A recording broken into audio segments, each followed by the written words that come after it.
आम्ही जरी आपलं वेळ काढलं, आपल्याला कितीही चुकीचं म्हटलं तरी आपले जर विचार प्रणाली कोणी असतील, आपण जी गोष्ट करतोय त्याच्यावर जर आपला स्वतःचा विश्वास असेल तर त्या विश्वासाला कधीही तडा जात नाही.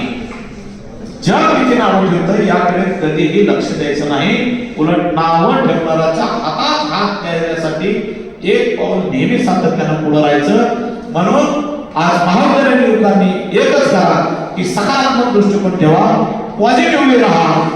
हेच आजच्या दिनाचं हे खरं औचित्य असेल. आणि म्हणून पुन्हा एकदा मी जाता जाता एकच संदेश देईन की आजच्या या जानेवारी महिन्याची सुरुवात नवीन संकल्पाने असू द्या. आणि संकल्प असा असावा की 100% आपण आजपासून वाचनाला सुरुवात करा.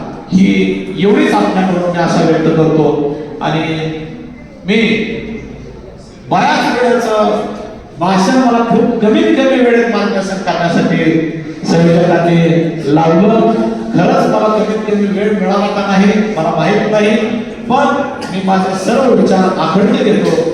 आणि मला या महाविद्यालयामध्ये वाचन संकल्प महाराष्ट्राचा या कार्यक्रमामध्ये प्रमुख पाहुणा म्हणून बोलवलं आणि माझे सर्व विचार आपण सर्व युवक बंधूंनी ऐकून घेतलं. याबद्दल मी संयोजकांचं खूप खूप आभार मानतो आणि मी इथंच थांबतो. धन्यवाद.